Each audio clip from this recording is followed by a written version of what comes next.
রুয়েট গেটের সেই চমৎকার ক্যালিগ্রাফির কথা সবার মনে আছে নিশ্চয়। ঢাকা থেকে আগত দুই ক্যালিগ্রাফি শিল্পীর হাতের ছোঁয়ায় মুগ্ধ হয়েছিল পুরো রাজশাহীবাসী। দ্বিতীয়বারের মতো আবারও তাদের আগমন। রাজশাহী মহিলা কলেজের দেয়ালে চেতনায় ফিলিস্তিন অতুলনীয় এক ক্যালিগ্রাফির জন্ম দিয়েছেন তারা। বলছি তানভীর সিদ্দিকী ও সাকিব আল হাসানের কথা।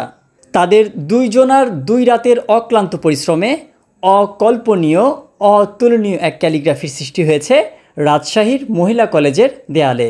রাত 4টা পর্যন্ত কাজ করেছেন তারা। উপহার দিয়ে গেছেন রাজশাহীবাসীর কাছে এক দারুণ ক্যালিগ্রাফি। চলুন আর কথা না বাড়িয়ে দেখতে থাকি কিভাবে তৈরি হলো চমৎকার এই ক্যালিগ্রাফিটি।